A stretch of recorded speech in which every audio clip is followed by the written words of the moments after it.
Hello, welcome to my YouTube channel once again. I am Jide. Thank you so much for the last review, comment, suggestions I got from the last video. It was really amazing. And if you missed that, ensure you go back to the previous video to watch it thoroughly because that is where this episode for today continues. So last week I was able to take us through Premiere Pro, you know, beginner's course to Premiere Pro if you're new, and we're able to edit a particular video together, which I believe has been very helpful to you. And today we'll be color grading together in DaVinci Resolve. So even if you have never used DaVinci Resolve before in your life, this is just an opportunity for you to learn how DaVinci works. And maybe I need to tell you a background story. So I've been hearing about DaVinci Resolve since the year 2018, and I was supposed to even attend the class, but I didn't have the money. In 2018, I remember the colorist name maybe before the end of the video. So kept my mind at the back of my head that I've always had it at the back of my head that Premiere Pro is too hard. Sorry, that DaVinci Resolve is too hard, that I don't even want to try it at all. So unfortunately for me to find out that there's been tutorials even on YouTube, as at that time I usually would just think that there are specialists by Blackmagic Designs that are professionals in color grading, and you can randomly find it on YouTube. Before I now ventured in, even when I saw friends that were working on it, I just had it in my mind that DaVinci Resolve is too hard, that I was not even going to touch it at all before I started last year. And trust me, within 2 weeks I started color grading my video, and it got really better. And especially for people that shoot S-Log, I'll watch tutorials, they will tell you S-Log is the best format to shoot. S-Log is the best log to shoot. S-Log. But whenever I get to my editing, on Premiere Pro, I won't be able to transform. My videos will just be having noise. And for S-Log 3, your ISO start from 800. So if I'm shooting in a dark area, my ISO could have been on 3000 or 5000 plus. At the end, the video will be full of noise, and I'll get to Premiere Pro. There will be no options for removing noise. These are the tools that DaVinci helps you with without stress. And I'm telling you, by the end of this video, you are going to share huge testimonies about how you have especially if you're a log users, how your footages have been better, and how you now understood the reasons why people have been telling you to shoot in a log format. So let's get to DaVinci Resolve. Thank you. So DaVinci Resolve is a company that is owned by Blackmagic. So and I'm using DaVinci Resolve 18. So and these are the projects that I have actively worked on, though this is not my main PC. I just got this MacBook. So and it is always required that if you want to work on DaVinci Resolve, it is always good that you have a PC that has strong dedicated graphics, that has good RAM as well too, and your hard drive, so that your video won't be dragging while you are working. So if you are new to DaVinci Resolve, this is how the interface looks like.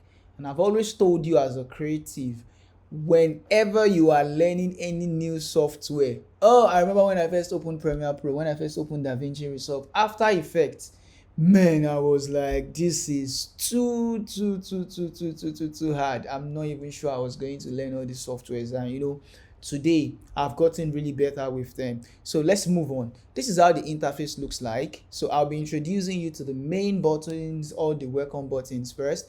So this is the lookup. Depending on where you are working from, this is for network. If you are working in an office whereby you guys have a lot of PCs connected together. So now I'll be working on my databases.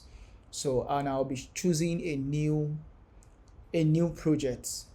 So let's go. Welcome to DaVinci Resolve. Alright, so this is how it looks like. Whenever you are opening a new project in DaVinci Resolve, it automatically brings you to this dashboard. This is how the dashboard looks like, and I'm telling you, don't be intimidated at all. So unlike Premiere Pro, or just the same way as Premiere Pro is, whereby you have different interface for sound, for edit, for this, for that, where you can always change all these things, Premiere Pro has as well too. So we have media, which is just like your media pool where you can import all your files, your timeline from any other software, maybe from Final Cut or from Premiere Pro, wherever you are bringing it from. And then we have our cut, we have our edit workspace, we have Fusion. Fusion is just like your effect panel where you can add different effects to do, whatsoever you want to do. And then color grading, this is where you color grade. These are the effects that comes with color grading. So all these things we are going to be introduced to it today. And then so we have Fairlight, which is where you work on your sound if you want to improve your sound, if you want to do any special effects to it. And then Deliver is the space that allows you to export your project. So don't forget where we stopped last. We were able to export a Premiere profile in two formats. We were able to export it as a QuickTime project, and secondly, we were able to export it as an XML file. So we'll be using the XML file if it works, because there are times that you would have exported as XML file and you get to DaVinci Resolve and it will be missing the clips. I think Blackmagic needs to look into that, and you won't be able to sync your clips in DaVinci Resolve. Let me go back to media.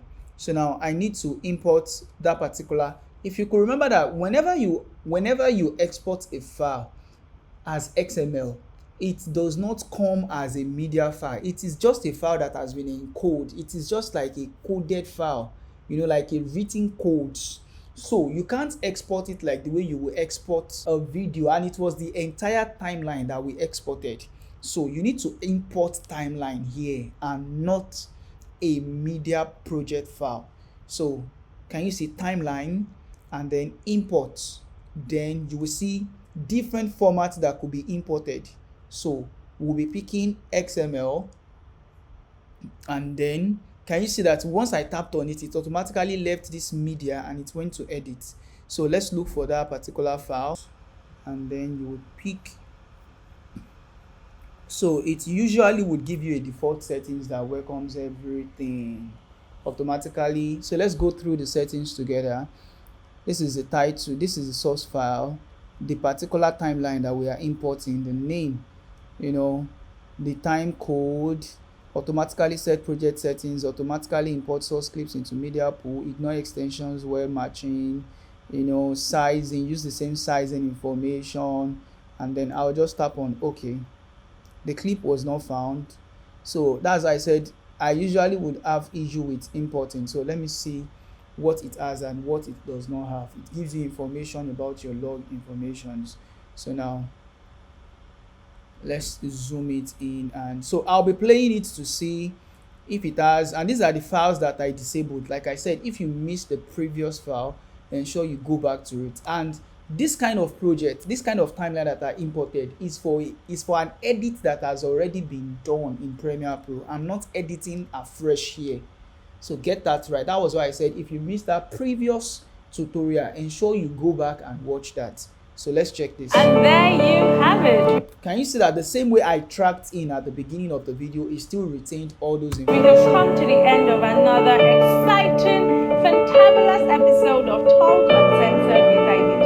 I sat in the studio with the amazing, interesting, and entertaining So I'll be going to the end of the video. favorite host, IDD. Stay tuned. So two things are missing. My audio has gone bad, and you could hear the noise in the audio, and as well to the background music, the quality, the way I reduced the level of the background music too was not retained. So usually whenever you are importing to DaVinci, if I had already edited in Premiere Pro, I really don't even care about the audio level. I don't care about all those things, because I know that I will still take it back to Premiere Pro, export as QuickTime here, and then I'll take back to Premiere Pro. So I would be able to still maintain the same layer for my audio, back in the same way I left it in, before coming to DaVinci Resolve. So now let's edit.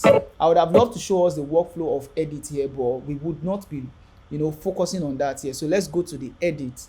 Let's go to color grading panel for DaVinci Resolve. So now this is how DaVinci Resolve works. So this is the video. So we'll be starting with this. And I usually would tell people that once you understand how to expose right, get how to shoot right, understand your camera settings, understand your white balance, understand your shutter speed, your aperture, all of those things, understand them very well so that you're not coming to post-production to be struggling with all the settings you could have done, while shooting. So if you look at this particular shot now, it was exposed properly. And like I said, I shot S-Log 3. So that is why even if I'll be doing color correction, it will be as much as someone that just shot, that do not understand what it takes to, get better shots. And that's what I just did here. So this is my S-Log profile, which is a log 3 file, just as it was shot in post. So you can see my practical light, you can see the way all these shots were lit. You can see my backlighting hitting the head of my subject, from the back. That's one of the things that has really been helping my color grading skills. I have mastered how to expose properly. And for C-Log, or whenever you are shooting a log file, ensure that your videos are not underexposed. It is better to overexposed, not so much, than shooting an underexposed video. That won't help you to keep all your log information. So now I'll be creating. So in Premiere Pro, can we run through all we have in the dashboard? So this is gallery. Gallery, I just disabled it. So gallery, whenever you checked it on, it enables you to screenshot. It's, by default, it enables you to screenshot some frames. Let's say you want to have different frames. If you had different frames in your video, whereby you want to, maybe you have color graded this particular frame and then you are thinking of another scene, if this were to be a movie, and you have color graded it, you could easily just screenshot this. You could just say grab still, it will save it for me. If I had color graded this, I could easily just apply the same grade on another clip elsewhere. Because if it were to be a movie or a music video whereby you had different sets and you want to keep the same look, so you can always, or you can even just keep this to just keep a reference of how this particular edit looks like. And at times, if your screen is not properly calibrated, you can just come here to whatever screenshot you've had, you can export it out as a picture, change the format to JPEG, PNG, whatever, and then you can export as picture to wherever you want it to be. So you'll be able to see what you have color graded, if it is right or wrong. So that's one. And then that's the work of gallery. So if you come to Fabi, these are part of the previous work I've done. So just look at this now. This was, this had a blue background, the same background actually, the same studio space, but different background and different setup. So can you see how this just works in it, fully, except that I'm having some dirt on this part of the screen, which I do not like. So look at, another client color grading. The way I graded this is quite different from this, but you could see the transformation that comes, directly into the project just by scrolling through previous screenshots that I've had on the project. This allows you to see, to increase the size of your screenshots or reduce their sizes. This allows you to sort by name, this allows you to give you the format by which you want to see. And if you don't need your gallery, of course, you can always take it off. And then the next one that we have here is your LUT. So LUT, it is called lookup table.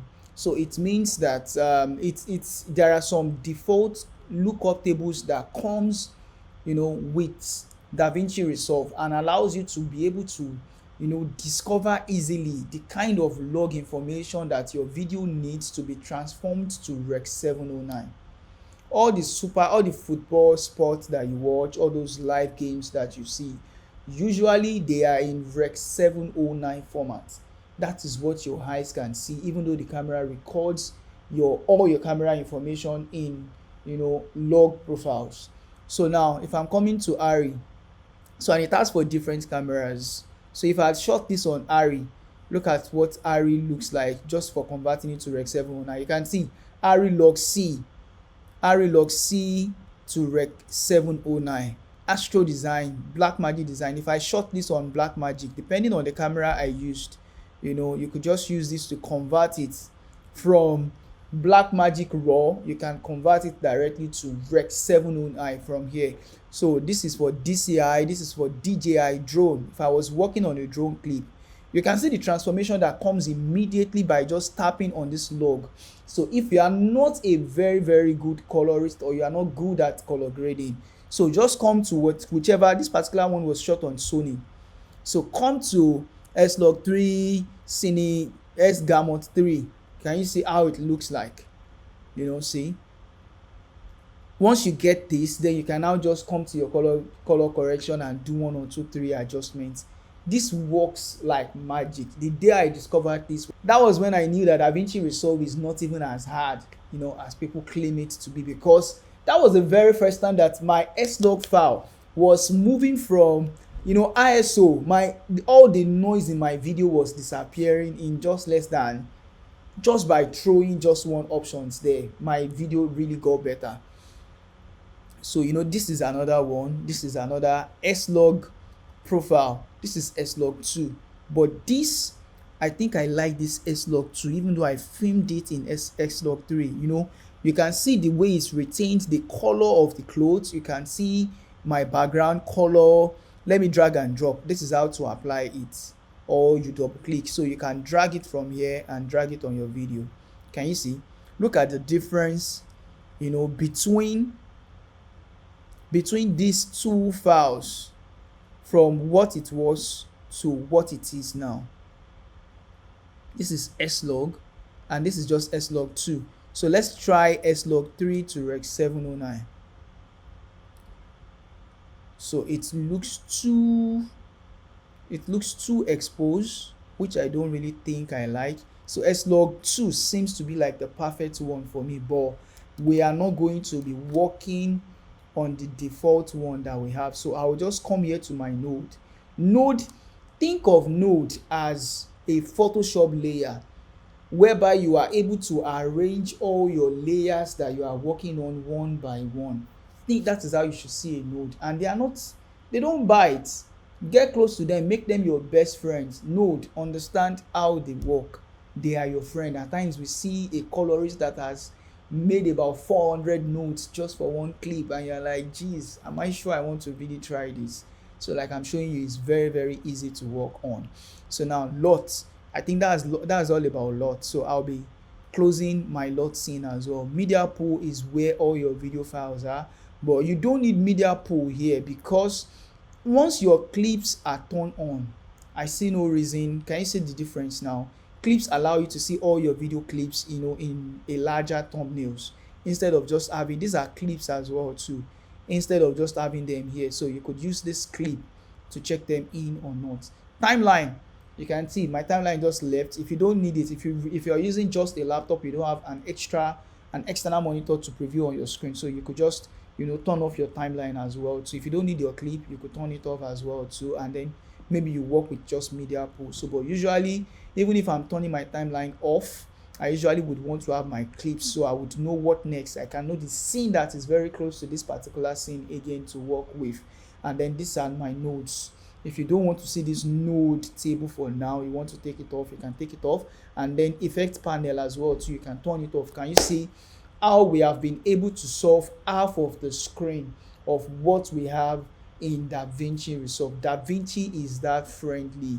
Stop running from DaVinci Resolve.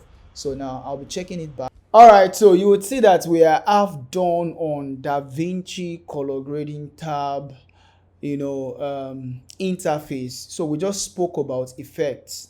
So if you don't want your effect panel checked on as well too, so you could just turn it, you could just easily turn it off. So now let's go to, I've explained this. If you want camera, if you shot on camera raw, like real professional cameras, cinema cameras, if you filmed on Blackmagic 6K Pro, 6K, 4K, those ones, they allow you to shoot to raw, so you could easily just work on and develop them here. So we have color match, which we would not be looking into today, and then we have our primary color wheels. That is where we are going to focus our attention on today. So when I started learning color grading, so I bought a video course for $300, and I must confess that I just felt like I really wasted money because it was not worth it.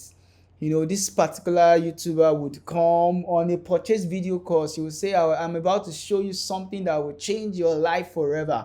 I'm about to show you what a colorist would never show you. Maybe you are guessing the person's name, but I'm not going to mention the person's name. And after watching videos about 4, 5, 6 hours, I was still, it's just like a 6 hours videos and 10-minute solution, so which was just not what I wanted for myself. So I decided to still buy some extra courses. I stopped using LOT, because LOT never helped my work at all, and there are so many things about LOT users that they would never tell you. People that sells LOT, there are things that they are not even explaining to you. So that's why you've got to understand how all these things work, better for you, so you can be a better color corrector and a colorist. So let's go. So in our color wheels, just like as we have it in Premiere Pro, so this is your nodes. I usually would love to create many nodes for so many reasons, but just for this we'll be creating 5 nodes. The shortcut to it is Alt S. So I'll be creating 5 nodes. So, and if you want to delete, you can easily just delete. I already told you to see them as a layer. You can delete. So now if you want to create node manually, you can just come here and you go to add node, add serial node, add serial node. So I will just use Alt S to make it faster, and then I will drag this down. So the first thing I usually would love to do, while making my color correction, even though my ISO was very, very fine for this, the shot does not even have so much noise until maybe you get to a bigger screen. That's when you can be noticing the noise that were there. So I would come to this part, my motion effects. That is where you do your noise reduction. So I will change my frames usually to 5, depending on the speed of your system. Anything from 3, 4, 5 is really okay. So I'll be putting this on 4, and then I'll come to my temporal threshold, my luma and chroma. I would increase it to 15. 15 is really, really, really fine by me. If you are looking at the clip, it will be getting softer, and whatsoever correction you have done on this last clip, it would usually let you know. Once you bring your mouse close to this, it will tell you that you have done your noise reduction. Let me check this without. Can you see any difference? Exactly. So that is how it works. And then I'll come here and unlink these two together, and then I will increase my chroma. I usually love to stop between 8 and 12. Can you see how clean my footages looks now? Without, can you see? This is without it, and now with. So it has reduced the noise, but one thing is missing. If you can notice very well, our clip has lost sharpness. So now I am going to come here. You're going to use your blur. So under your blur panel, you are going to reduce your radius. So I'm doing it on the same node, even though if you want to do it on another node, you can, so that we can see the difference clearly. So I'm going to create another serial node. So, and then I will reduce my radius, the radius of my blurriness. The opposite of blur should be sharp, right? So should be sharpness. So I'm going to take this down to 47. And like I said, all this is subject to the speed of your system. So let's save this file. Let us call it tutorial. Don't forget that we started this from Photoshop. So if you missed the first tutorial that I did on Premiere Pro, so ensure you check the link in description, and as well too you can tap here to watch the video fully. So look at it now. This is it without the sharpness, and look at it with the sharpness. Are you seeing any difference? Is this not amazing? You can never ever get this in Premiere Pro. Well, I don't know about tomorrow, because the last time I saw a tutorial, if you are using the latest Premiere Pro, you can now do your CST, your color space transformation. We are going to get here in this particular tutorial as well too. So look at it. Let me uncheck these two files. If you want to uncheck, just tap on where the numbers of the nodes are. So when I removed the noise, and then when I added sharpness to the video, this is looking beautiful already. So by default, they will usually tell us to come here, and come to your effect panel, and then you are going to do color space transformation. So but I really do not like using it on my first node for so many reasons, so that you will still be able to do other adjustments without stress. That was why I didn't remove noise first. I removed noise and added sharpness as my last option. So I'm going to come to my fourth node. So I'll come to my fourth node, and then I will search for color space transformation. So drag your color space transformation on it. So now your input, this allows you to get your color, your color back. It would look like you shot on standard, though not standard. But the difference between shooting on, it might be coming to your mind that why can't I just shoot standard then, in while on set, like with my camera, why couldn't I shoot on standard if I would still be, converting my log files to standard?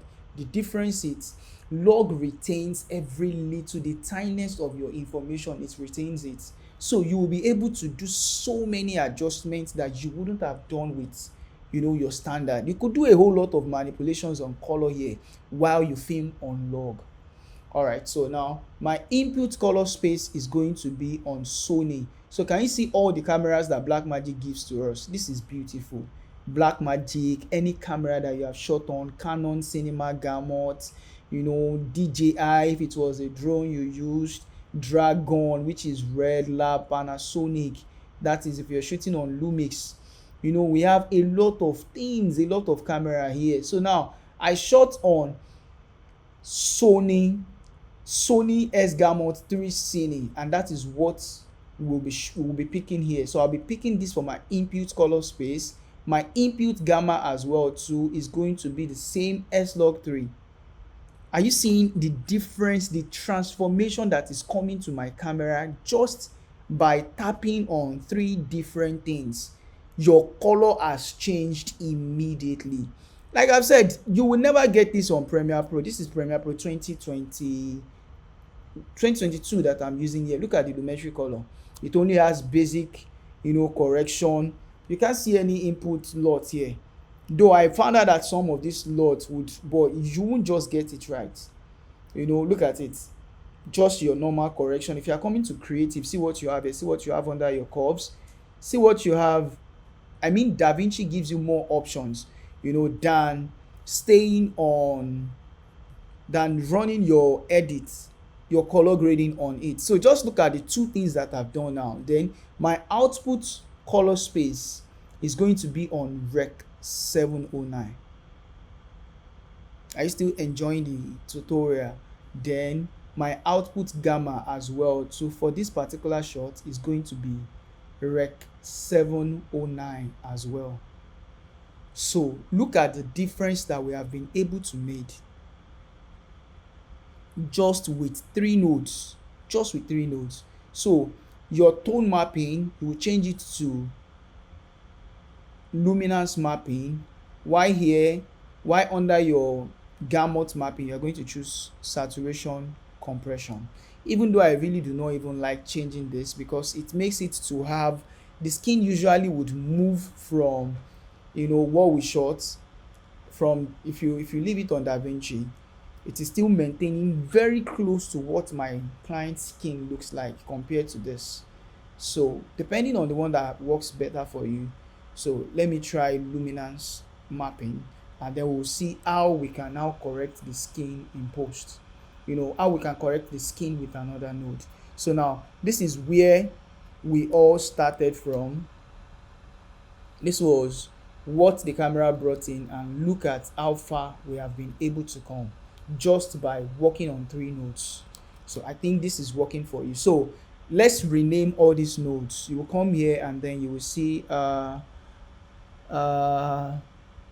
node label. Yes, so call this one color space transformation. Then this one is my noise reduction, while this is going to be my sharpness. So this one is going to be my color correction. Add node, so we can say this is going to be our color correction. So it's hard to work in Premiere Pro. We've made only 6 nodes and see the corrections we have made. So now let's do our basic color correction. So you are going to come to your primary color wheels. So I'll be reducing my lift.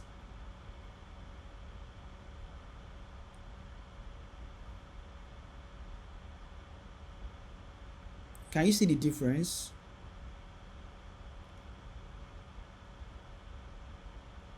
All right, I think I am liking it here. That is my lift.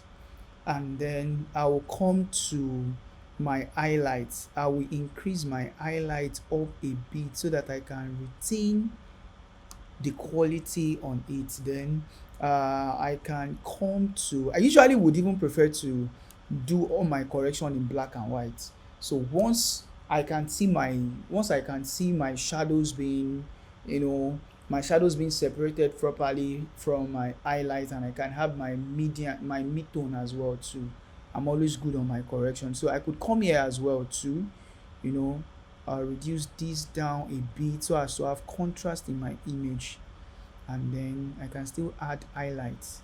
Okay, it's looking like it. Then let me make a simple S-curve. All right, this looks good for me if you're following. So then I can restore this saturation was on 50, so let me take it back to 50. So I think the contrast is too much.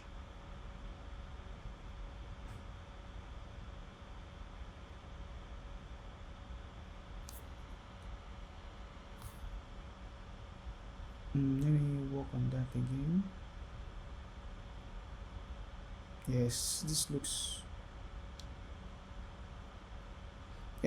better. So just with my first node, second node, third node, fourth node, I have been able to do this, just on S-log. If it were to be Canon log, trust me, you are going to be much faster than how far I have come on this color grading.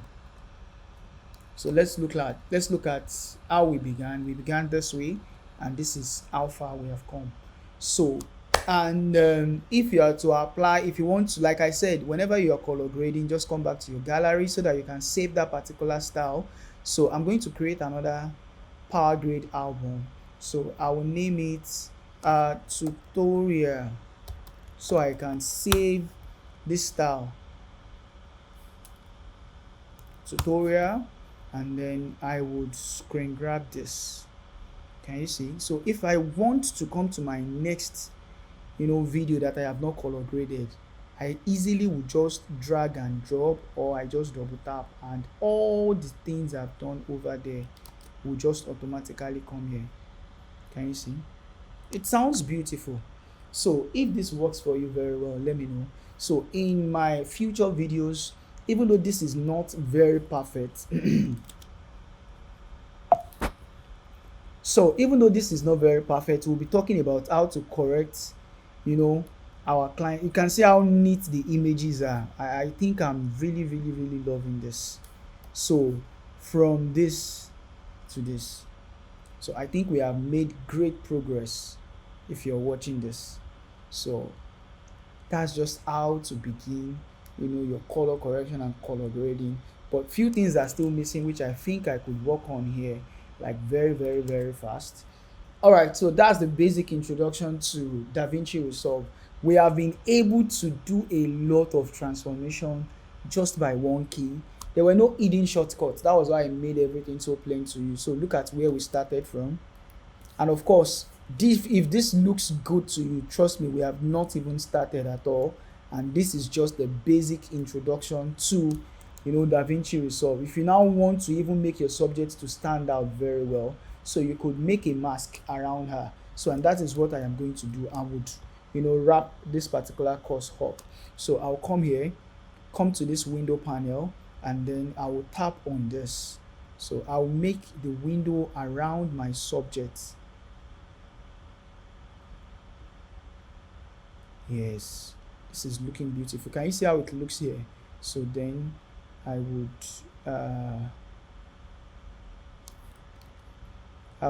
add softness to it. So you can increase it now. I'll add softness, or in Photoshop you call it feathering, so it can be very, very, very soft.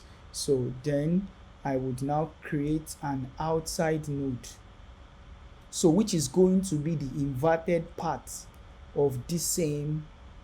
Can you see the difference? This place is only covering the inside, while this place is only covering the exterior, which is the outside part of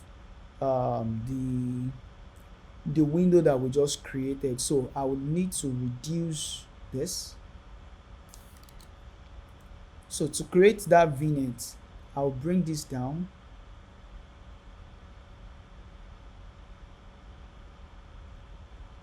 Can you see the difference that we are making now? So it's just that whole style of photography, vignette, and then I can just increase my video up a bit. So look at the difference we have been able to make just with, how many nodes have we made now? That's 1, 2, 3, 4, 5, 6, 7. Wow, whosoever has this particular tutorial is done. Like, I mean, you are so good to go. So in my future videos will be following the same process. So let me save this as well. I think I really love this. So you can see the before, and then you can see our after. This looks good. This really, really, really, really, really looks good. This looks so good, so good. Thank you. So for future videos, we'll be color grading an outdoor image. I would compare the same screenshots that we've had here to an outdoor footages to see how it looks like. So be it any drone shots, any whatever shots, this actively works for it. I hope you have been able to learn 1 or 2 things about DaVinci Resolve today. And if you want to export, so just come to deliver, export as a ProRes file, and let me call it tutorial. Then choose your location, the same folder, don't forget, iv tutorial, save, and then add to render queue. And then once I tap here, it exports directly for me without stress. Thank you so much. I hope you have been able to learn how to work with DaVinci Resolve. Just with 7 nodes, we've been able to create a beautiful transformation, and it's really, really, really amazing to me. So if you love this video, ensure you give it a thumbs up. And if you want me to do any future videos, let me know in the comment section. If you have corrections, if you have things I should have done better than this, let me know in the comment section as well. So follow me on IG, follow me on every social media platform. I am Jidefilms. Thank you so much for watching this tutorial. And now we can be diving into deeper things about DaVinci Resolve. Thank you so much. See you.